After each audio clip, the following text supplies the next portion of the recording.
En este santo domingo octavo del ciclo de Lucas tenemos el Evangelio del Buen Samaritano, un pasaje tal vez de los más recordados y conocidos del Evangelio y que da para múltiples perspectivas sobre cuestiones que siempre nos parece que las tenemos en clara, pero que cuando las volvemos a tocar pareciera ser que todo se pierde sus bordes definidos. En primer lugar tenemos a un maestro de la ley, alguien perfectamente versado en la ley de Dios, que se acerca a Jesús y le dice: ¿qué he de hacer para salvarme? Entonces le habla de los mandamientos. Y lo que él contesta es correcto: amarás a Dios con todo tu corazón, a tu prójimo como a ti mismo, y empieza a decir una serie de cosas. Dice, está muy bien. Dice, y el maestro, para justificar su intervención, pues posiblemente el motivo por el cual preguntaba no era para conocer lo que Jesús decía, sino, como muchos de aquel entonces, preguntar para ver si encontraban en las palabras de Jesús algún motivo para condenarlo. No iban a aprender de Jesús, iban a ver cómo podían poner justamente insidia en esta situación para justificar su intervención, ya que era tan fácil la respuesta. Dice, ¿quién es mi prójimo? Y Jesús le cuenta una historia, aquí sí no le da aspecto de ni siquiera de anécdota, sencillamente de una historia en la cual entran varios personajes que son propios del tiempo. Estamos hablando que le hablaba un maestro de la ley, alguien que conocía todo lo que decía la Escritura, lo que decían las grandes enseñanzas de cómo hacer y cómo dejar de hacer tal cosa. Tenemos un sacerdote que bajaba, es el sacerdote de la Antigua Alianza, que bajaba de Jerusalén a Jericó. Esto significa, los sacerdotes de la Antigua Alianza, que ofrecían carneros y cabritos en el templo de Jerusalén, hacían el servicio por turnos. Tenían que ir en una parte cada determinadas semanas a Jerusalén a celebrar. Este volvía de Jerusalén a Jericó, por lo tanto venía a hacer su turno en el templo de Jerusalén. Y vio a un hombre tirado, medio muerto, más no sabía si estaba vivo o muerto, y dijo, ¿qué hago? Pero si lo toco y está muerto, quedo impuro. Vengo de celebrar a Dios, si lo toco quedo impuro. Y bueno, pero si no, y no sé, pero yo no quiero hacer algo malo a los ojos de Dios. Así lo tocó de esa manera. Y siguió. Después vino un levita, que también desempeñaban por turnos su servicio en el templo de Jerusalén. Un levita correspondería, podemos decir, a un diácono de hoy día. De hecho, así la iglesia lo ha leído, el término levita como el diácono. Y también se encuentra con alguien que parece muerto. Y tocar al muerto y todo eso, lo que viene. No, él era una persona dedicada al culto de Dios y bueno, que esa misericordia la haga otro.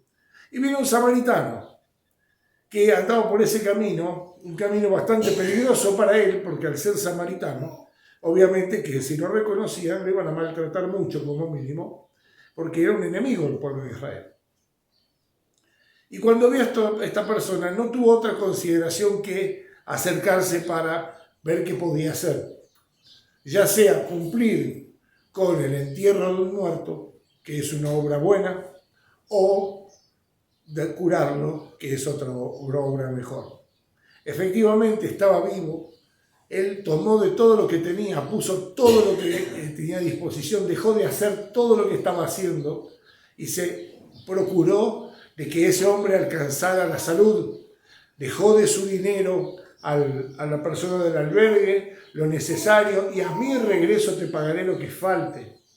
Se hizo cargo por completo de este desconocido, que encima, siendo el samaritano, lo más probable es que fuera un judío, así que tampoco podemos decir que se hizo cargo de uno de su familia o de su pueblo, o alguien por el que tenía una afinidad o un deber primario. Podemos decir que este hombre que venía de Samaria cruzó muchas líneas rojas, muchas cosas, que son las que a veces nos separan de lo que tenemos que hacer, pero que implican un acto de entrega.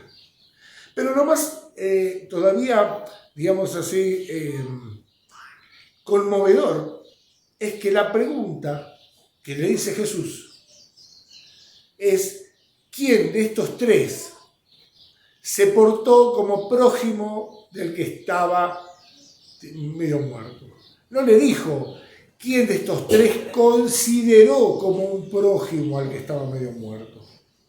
Es al revés. ¿Quién se portó como prójimo? Y aquí es donde el maestro de la ley dice, para no tocar el inmundo nombre de samaritano, aquel que tuvo misericordia de él. Es decir, para no decir el nombre de samaritano, se vio obligado a reconocer que ese enemigo estaba lleno de lo que él carecía. El que tuvo misericordia de él. Y hoy vamos a detenernos sobre esto que empieza a partir. ¿Quién fue el prójimo? A ver, hagamos un mapa entonces. Yo voy caminando por el camino y ese que está ahí tirado no es mi prójimo. Yo soy el prójimo de él si yo me aproximo. El centro de la escena no soy yo que voy por el camino, es aquel que está tirado ahí. Dios está ahí, el centro es Dios. Dios es el otro, no yo. Y me acerco a Dios en cuanto me acerco yo al otro. Me dejo iluminar y alcanzar por el amor de Dios en cuanto yo soy el que me acerco a ese que está ahí. Ya no es una vida espiritual que se basa en aquellas cosas que están, podemos decir, alineadas con mi personalidad, con mi lista de cosas que yo tengo para cumplir, para hacer, que pueden ser buenísimas, pero que muchas veces van a dejar a Dios afuera, porque está fuera de nuestras prioridades. Y aquí, el que uno se haga prójimo del otro, que uno se aproxime al otro, implica poner unas prioridades que están muy por encima de las nuestras, ponernos en manos que están muy por encima de las nuestras, y descubrir que es uno el que está siendo llevado a presencia de Dios, a la presencia amorosa de Dios, cuando se deja conmover por la inspiración de Dios. Y cómo uno lo confirma en esa gracia cuando uno se acerca a Dios que está presente en el otro. Hay una explicación muy bella que me habían dicho, creo yo, la tomo por verdadera, que en el idioma guaraní, la palabra pordiosero, la palabra, digamos así, de la persona menesterosa, se la puede traducir por Dios está ahí. Dios está ahí. ¿Qué es? Uno ve a la persona abandonada, la persona que está despojada. ¿Y qué es? Dios está ahí. ¿Cómo no aproximarnos cuando sabemos que Dios está ahí? Que el centro de la escena no es la película que yo me filmo, sino que entro en escena, cuando entro en escena en los términos de Dios, y hago su voluntad y no la lista de lo que yo tenía previsto. No porque las listas estén mal, sino el endiosamiento que le damos a lo que queremos por encima de aquello a lo que Dios nos llama. Por no dejarnos sorprender por Dios, que siempre es más grande que nosotros. Nunca nos recibimos de hijos de Dios y ya podemos prescindir de Dios y nos arreglamos. Y sin la humildad y sin el despojo de ese ego que nos hace imaginarnos que somos el centro de la escena. Y no ponernos en la dinámica de Dios, que nos invita amorosamente para participar de Él a través de aquello con lo cual saciamos a nuestro hermano, lo consolamos y le damos. Entonces, hacia el final de los tiempos dirá, ven, bendito es mi Padre, porque me diste de comer cuando tenía hambre, me diste de beber cuando tenía sed, me vestiste cuando estaba desnudo, me visitaste cuando estaba preso. Esto de ninguna manera es un rechazo a la religión como práctica, sino que pone las cosas en perspectiva. El Señor no vino para que nos transformemos en personas separadas de los demás por el bien que practicamos, sino que nos manda a su encuentro en aquellos que han de gozar de la buena acción que Dios despierta en nuestro corazón.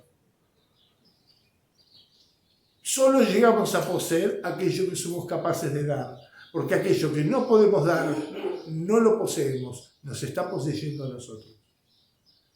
Para poder tener las manos libres para Dios hay que tener el corazón libre para sus caminos y saber caminar cada día, que a cada día le basta su fatiga, de acuerdo a ese amor que nos está llamando, a ese clamor en el cual vamos a salir bendecidos no por lo que dimos, sino por lo que recibimos una vez que abrimos el corazón. Que la Santísima Madre de Dios nos ayude en este camino de misericordia para descubrir a Dios, centro de todas las cosas, hacia el cual nos aproximamos cuando nos hacemos prójimos a mí.